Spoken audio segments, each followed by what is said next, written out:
Hello everyone, आप सबका फिर से सक्सेस का यूट्यूब चैनल पर बहुत बहुत स्वागत है। मैं प्रियांशु त्रिपाठी यहाँ पे आपको लीगल स्टडीज में थोड़ी बहुत असिस्टेंस प्रोवाइड करता हूँ। ये वीडियो मैं तीसरी बार रिकॉर्ड कर रहा हूँ। 2 बार मेरे से गलती हो गया, एक बार बैकग्राउंड नॉइज आने लगा। तो खैर छोड़िए इसको। आज हम लोग 3 लेक्चर्स के बाद मिल रहे हैं। 3 सेशंस में हमने ये पढ़ा कि जुडिशरी में किस किस तरीके से structure and hierarchy of courts है, कैसे अपॉइंटमेंट ऑफ जजेस होता है, उनका रिमूवल कैसे होता है, जुडिशियल रिव्यू हमने पढ़ा, इम्पार्शियलिटी ऑफ जुडिशरी पढ़ा। आज इस सेशन में देखेंगे कि फर्स्ट मॉड्यूल से एमसीक्यूज किस किस तरीके से आते हैं, हम उन्हें किस तरीके से टैकल करेंगे ताकि हमारा स्कोर जो है वो बहुत बेहतर हो और हम अच्छा स्कोर कर पाए ताकि हम कोई कॉलेजेस क्वालिफाई कर पाए। तो देर ना करते हुए चलिए शुरू करते हैं हम इस सेशन को।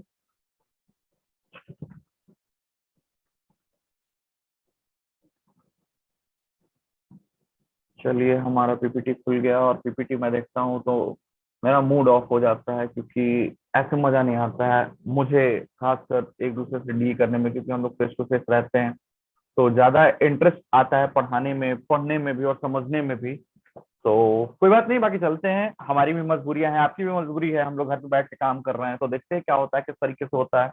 उम्मीद है तैयारी अच्छी जाएगी। तो चलिए लेक्चर 3 को यहाँ इग्नोर करिएगा क्योंकि लेक्चर 4 है। कोई इशू नहीं है। जो टीम है उसको बहुत मेहनत लगता है पीपीटी बनाने में, तो कम से कम उनका रिस्पेक्ट करके हम इन्हें छोड़ देते हैं।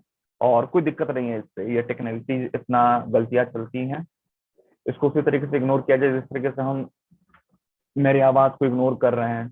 गला बजा हुआ है तो उसके लिए पहले सॉरी। लेकिन चलिए जल्दी जल्दी हम एमसीक्यू पर फोकस करेंगे ताकि हमारा आज का सेशन जो है वो जल्दी खत्म हो जाए। तो सबसे पहले हमारे पास जो क्वेश्चन आता है वो आता है, the highest in the final judicial tribunal of India. Highest and final judicial tribunal कौन होंगे, तो हमने पहले भी ये डील कर लिया था कि जो सुप्रीम कोर्ट होता है वो हाईएस्ट कोर्ट ऑफ अपील होता है, और जो जुडिशियल ट्रिब्यूनल भी होता है, जुडिशियल ट्रिब्यूनल का रोल क्या होता है भैया, तो सेमी क्वासी जुडिशियल बॉडी होता है, ये भी वही काम करता है। तो जो हमारा highest and final judicial tribunal कौन होगा, तो सुप्रीम कोर्ट होगा। इसके बाद हम आगे बढ़ेंगे तो हमारे पास क्वेश्चन आएगा कि which of the following high court had jurisdiction over more than one state and union territory. मतलब ऐसा कौन सा हाई कोर्ट है जिसका जुरिस्डिक्शन एक स्टेट या यूनियन टेरिटरी ज्यादा है। हाई कोर्ट के जुरिस्डिक्शन की बात करें तो एक स्टेट पे हो सकता है, एक यूनियन टेरिटरी पे हो सकता है, या एक ग्रुप ऑफ स्टेट और यूनियन टेरिटरीज पे हो सकता है। तो इन चारों ऑप्शंस में से कौन से होंगे, इलाहाबाद, गुवाहाटी, पटना एंड सिक्किम। तो आपका ऑप्शन होगा गुवाहाटी। और आप कमेंट बॉक्स में मुझे बताना कि गुवाहाटी का जो जुरिस्डिक्शन है कहाँ कहाँ है और कौन कौन से स्टेट या यूनियन टेरिटरी पे इसका जुरिस्डिक्शन आता है। तो ये आप कमेंट बॉक्स में बताना। इसके बाद हमारे पास इसके क्वेश्चन आता है कि who of the following decided the number of जजेस इन हाई कोर्ट। ये हाई कोर्ट में जजेस कौन डिसाइड करता है नंबर्स, तो इसका ऑप्शन हमारे पास जो आता है वो आता है डी, पार्लियामेंट। इसके बाद हम आगे बढ़ेंगे तो हमारे पास क्वेश्चन आता है कि the chief justice and other जजेस of high court are appointed by. अब इन्हें अपॉइंट कौन करता है, प्रेसिडेंट करते हैं, chief justice of supreme court करते हैं, गवर्नर ऑफ कंसर्न स्टेट करते हैं, या अटॉर्नी जनरल ऑफ इंडिया करते हैं। तो हमारा जो ऑप्शन होगा वो होगा प्रेसिडेंट। क्योंकि मैंने आपको बता दिया था कि प्रेसिडेंट, जुडिशरी की अगर हम बात करें तो पार्लियामेंट के मुकाबले प्रेसिडेंट का जो पावर होता है वो थोड़ा ज्यादा होता है। तो सुप्रीम कोर्ट और हाई कोर्ट में उनका बहुत इंपॉर्टेंट रोल रहता है अपॉइंटमेंट वगैरह में। और आप कमेंट बॉक्स में ये बताना मुझे इस क्वेश्चन से रिलेटेड कि अटॉर्नी जनरल ऑफ इंडिया को कौन अपॉइंट करता है और इनका टेन्योर जो होता है वो कितना टेन्योर होता है, एक फिक्स टेन्योर होता है कि क्या होता है, आप ये कमेंट बॉक्स में मुझे बताना। अब हम बात करते हैं कि oath to a high court जज इज एडमिनिस्टर्ड बाय। इन्हें कौन एडमिनिस्ट्रेट करता है, तो जो गवर्नर होते हैं कंसर्न स्टेट के वो करते हैं। अगर हम बात करें सुप्रीम कोर्ट के जजेस की तो उन्हें कौन करता है, तो उन्हें हमारे प्रेसिडेंट साहब करते हैं। करंट प्रेसिडेंट कौन है आप कमेंट बॉक्स में बताना, और ये बताना कि ये कितने पोजीशन पे हैं अभी, मतलब इनका रैंक कौन सा है। तो चलिए इसके आगे आते हैं तो हमारे पास क्वेश्चन आता है कि the supreme court India was set up by which of the following acts। तो हमारे पास सिंपल सा लॉजिक आता है भैया कि रेगुलेटिंग एक्ट ऑफ 1773।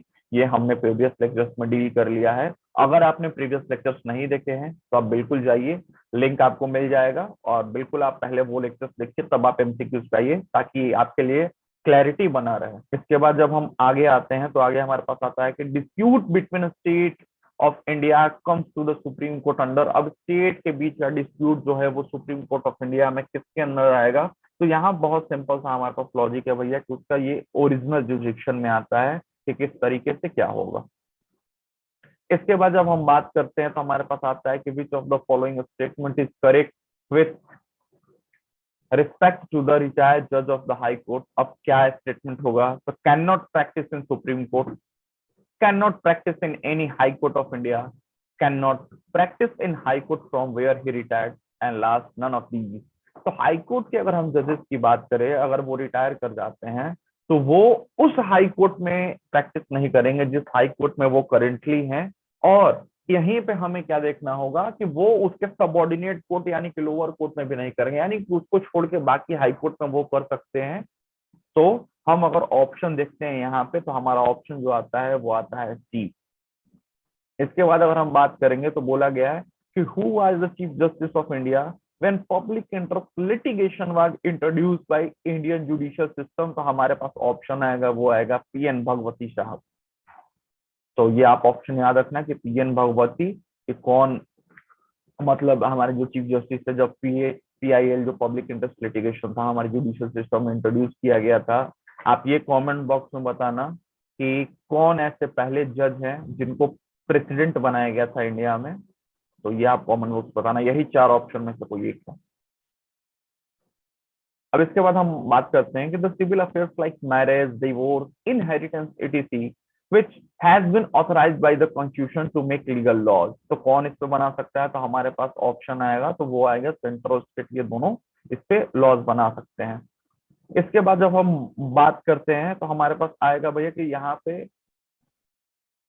कि which of the following rates and orders of the high court supreme court is sought to get an order of authority quas। अब इसमें हम क्या बात करते हैं भैया? तो क्यू वारंटो की बात करते हैं। जैसे हमने सब कुछ पढ़ा था सर्जरी की बात करें तो वहां पे अगर कोई डिसीजन पास हो जाता है, जुडिशरी में कोई जजमेंट पास हो जाता है तो उस जजमेंट को एग्जीक्यूट करने से रोका जाता है।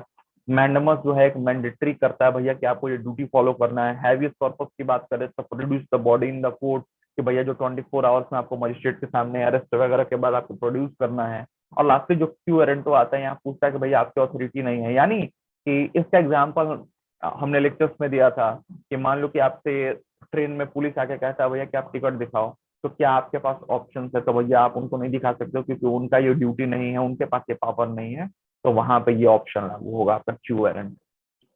इसके बाद हम बात करेंगे तो हमारे पास आता है कि why did one of the high courts in India decree that बंद वाज अनकॉन्स्टिट्यूशनल एंड प्यूनिटिव। अब ये क्यों होता है? तो बोला गया भैया कि जो हमारा फंडामेंटल फ्रीडम है, जो आर्टिकल 19 बात करता है फ्रीडम की, उसके अंडर ये क्या होता है? एक्सरसाइज नहीं होता है। हम लोग जो इलीगल तरीके से बंद करते हैं, जहां एक पब्लिक एट लार्ज को इफेक्ट पहुंचता है, तो वहां तो हमें ये देखने को मिलता है। इसके बाद हमारा क्वेश्चन आता है, वो आता है which of the following is at the apex of the ये सबऑर्डिनेट सिविल कोर्ट। तो हमारे पास आता है यहाँ simple option court of session. Court of session हम कब कहते हैं? कोर्ट ऑफ सेशन जब सेशन जज कब कहेंगे? कोई भी ऐसा एक जज जो डिस्ट्रिक्ट में एक क्रिमिनल मैटर को प्रिसाइड कर रहा है उसे हम सेशन जज कहते हैं। और डिस्ट्रिक्ट जज हम किसको कहेंगे? कि कोई भी जज डिस्ट्रिक्ट में जो सिविल मैटर्स को क्या कर रहा है? प्रिसाइड कर रहा है। इसके बाद हम आएंगे तो बोला गया कि प्रिवेंटिव डिटेंशन किसको कहेंगे? तो बोला गया कि डिटेंशन विदाउट इंटरोगेशन को हम क्या कहेंगे भैया? तो प्रिवेंटिव डिटेंशन का कॉन्सेप्ट कहेंगे, जो कि हमने लेक्चर्स में डिग्री कर लिया है। यहाँ पे बोला गया कि who is empowered to transfer a जज from one high court to another high court. में यहाँ पे हमारे प्रेसिडेंट साहब के पास पावर है। बहुत सिंपल सा कॉन्सेप्ट है कि हमारे पास किसके पास पावर है भैया? तो प्रेसिडेंट साहब के पास पावर है। इसके बाद हम बात करेंगे तो बात करते हैं कि जुडिशरी का मेन फंक्शन क्या है। ये आप बेहतर तरीके से जानते हैं जुडिशरी का मेन फंक्शन क्या है। Law execution, law formulation, law application and law adjudication. तो हमारा जो आंसर होगा वो होगा ऑप्शन डी, लॉ एडजुडिकेशन। इसके बाद आगे बढ़ेंगे तो हमारे पास आएगा कि salary and emoluments of the जजेस ऑफ द सुप्रीम कोर्ट का चार्ज कहाँ चार्ज होता है भैया? तो कंसोलिडेटेड फंड ऑफ इंडिया में चार्ज होता है। हमारे पास ऑप्शन है बी। और ये क्यों होता है? यहीं से हम इम्पार्शियलिटी देखते हैं कि जो हमारे पास पार्लियामेंट होता है उसके पास बहुत ज्यादा यहाँ पे पावर इसमें नहीं होता है। इसके बाद क्वेश्चन हमारे पास आता है कि which of the following writs of the high court और the supreme court is sought to be produce in the court a person suspected to be missing and in custody. तो किसके पास होता है भैया? तो हम अगर बात करते हैं कि कोर्ट में प्रोड्यूस करने के लिए, to produce the body in the court, तो हमारे पास जो ऑप्शन आता है वो आता है डी, हैवियस कॉर्पस। इसका मतलब भी होता है कि to produce the body in the court. हमारे पास इसके बाद आया कि where the high court of India first set up कहाँ हुआ था, तो बॉम्बे, मद्रास एंड कलकत्ता में हुआ था। कब हुआ था, तो 1862 में हुआ था। आप कमेंट करके ये बताना कि इनके बाद किस जगह पे हाई कोर्ट स्टेब्लिश हुआ था, यानी कि जो फोर्थ हाई कोर्ट था वो कहाँ स्टेब्लिश हुआ था। मैं हिंट के तौर पे आपको ईयर बता देता हूँ, 1866 में। आप बताना कहाँ स्टेब्लिश हुआ था। इसके बाद हमारे पास आता है कि what does the judicial review function of the supreme court mean. तो जुडिशियल रिव्यू का फंक्शन होता है, तो हम सी में, इसको डी में देखेंगे कि जो एग्जामिनेशन होता है लॉज के कॉन्स्टिट्यूशनल वैलिडिटी का, यानी कि जो लॉज बने हैं वो कॉन्स्टिट्यूशन के बेस पे हैं कि नहीं, कॉन्स्टिट्यूशन के आर्टिकल्स के वायलेशन पे तो नहीं है। जुडिशियल रिव्यू यही होता है, जुडिशियल रिव्यू में हम लॉज की वैलिडिटी भी चेक करते हैं। इसके बाद बात करेंगे तो बोला गया कि और writ of mandamus can be issued by the supreme court to, किस पे होगा, तो हमारे पास जो चार ऑप्शन दिख रहा है, can official to perform public duty, the company to raise wages, the prime minister to dissolve the cabinet, and lastly the government to pay the salary of employees. तो हमारे पास जो ऑप्शन आएगा वो आएगा भैया कि कोई भी ऐसा ऑफिशियल जो पब्लिक ड्यूटी परफॉर्म कर रहा है, जैसे कोई पुलिस ऑफिसर, अगर आप थाना में जाते हैं और वहां पे क्या होता है कि वो एफआईआर लॉज नहीं करते हैं, तो इन सब केसेस में क्या होगा कि रिट ऑफ मैंडेमस वहां जाता है।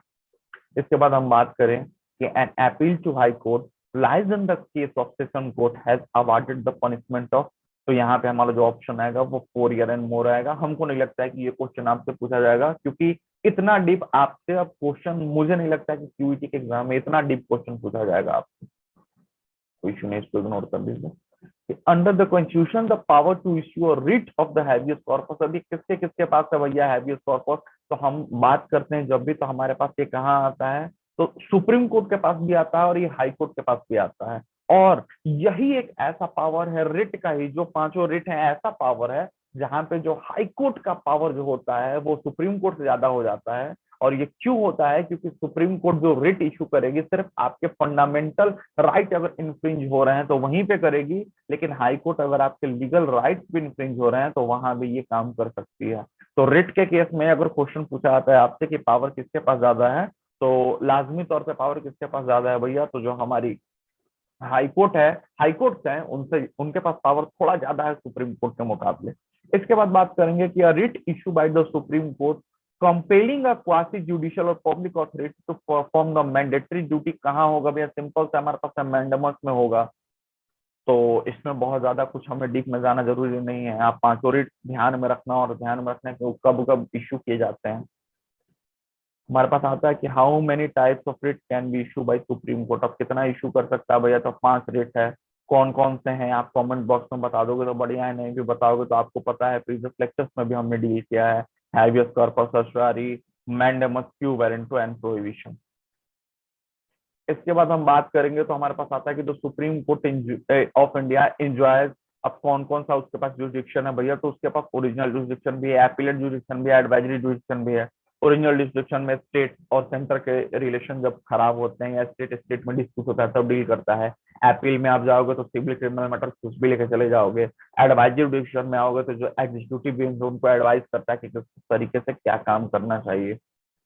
अब आएंगे हमारे पास कि द जजेस ऑफ हाई कोर्ट कब तक होल्ड करते हैं ऑफिस, तो आप याद रखना कि 62 ईयर्स ऑफ एज तक करते हैं। और सुप्रीम कोर्ट के जजेस कब तक करते हैं, तो हमारे पास 65 ईयर्स तक करते हैं। और ये भी एक इम्पार्शियलिटी का कैरेक्टरिस्टिक्स है कि इनका जो ऑफिस का टेन्योर है वो प्लेजर ऑफ पार्लियामेंट या कहीं नहीं है। तो हमारा जो जुडिशरी है वो मोर कहाँ झुका हुआ है, ज्यादा कहाँ झुका हुआ है, तो भैया इम्पार्शियलिटी की तरफ झुका हुआ है। इसके बाद हम जब बात करेंगे कि which of the following is not the essential qualification for appointment as a judge of Supreme Court, तो यहाँ पे आप देखोगे should be a citizen of India, should be at least 35 years of age, should be an eminent jurist, should be practice for at least 10 years as an advocate in one or more court। तो इन तीनों में option मुझे C लगा, B should be at least 35 years of age. अगर हम बात करें तो यहाँ पे हमें देखना है भैया कि उनका जो एज होगा ऐसा जरूरी नहीं है कि वो 35 ईयर्स का ही होगा। इसके बाद हम जब बात करते हैं तो बात करते हैं कि judicial review in the Indian constitution is based on, अब इंडियन कॉन्स्टिट्यूशन में जो डिजिटल रिव्यू है किस पे बेस्ड है भैया, तो हम देखेंगे तो आता है हमारे पास प्रोसीजर एस्टेब्लिश बाय लॉ। ये इस पे बेस्ड है कि जुडिशियल रिव्यू क्या होगा, किस किस तरीके से क्या प्रोसीजर से हम उसको लॉज बना रहे हैं, किस तरीके से फ्रेम कर रहे हैं, कहाँ इरेगुलरिटीज आ रही है।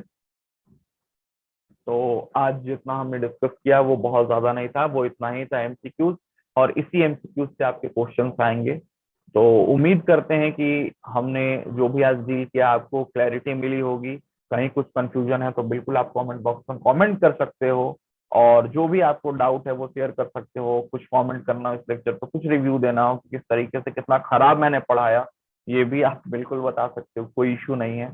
क्योंकि मुझे भी पता है कि मैं बहुत ज्यादा बेहतर नहीं कर पाऊंगा, क्योंकि सबसे पहले तो ये पीपीटी और टेक्नोलॉजीज से मैं बहुत दूर रहना चाहता हूँ, बहुत ज्यादा मैं फ्रेंडली नहीं हूँ इनसे। लेकिन चलिए, हम दोनों की कोशिश है, हम सबकी कोशिश है, हम लोग मिलकर, आप थोड़ा सा उधर से मेरा हेल्प करिए और मैं आपको थोड़ा बहुत असिस्ट करूंगा, और मिलकर देखते हैं कि कितना बेहतर हम लोग कर पाते हैं। मुझे उम्मीद है कि लीगल स्टडीज से आपके रिजल्ट बहुत बेहतर होंगे, क्योंकि पेपर जो है स्कोरिंग है, और बहुत डीप में आपको फिर नहीं पढ़ना है। इसलिए नहीं पढ़ना है क्योंकि आप अभी बहुत ज्यादा लॉ जानते नहीं हो, और अभी आपको लॉ पढ़ना है आगे। अगर आप इसको डोमेन पेपर में लिए हो तो 5 साल आपको लॉ पढ़ना है। तो बेहतर तरीके से आप तैयारी करो। बाकी अगले सेशन से हम लोग मिलते हैं सेकंड मॉड्यूल में, और जल्द हम इसको खत्म कर लेंगे। वीडियो अच्छी लगी हो तो चैनल को सब्सक्राइब कर देना और वीडियो शेयर करना, ताकि ज्यादा से ज्यादा लोग जुड़े हमसे। और सब्सक्राइब इसलिए कर देना क्योंकि बाकी फैकल्टीज मैं फिर बता रहा हूँ बहुत अच्छा पढ़ा रहे हैं इस पे। Thank you, bye bye, have a nice day.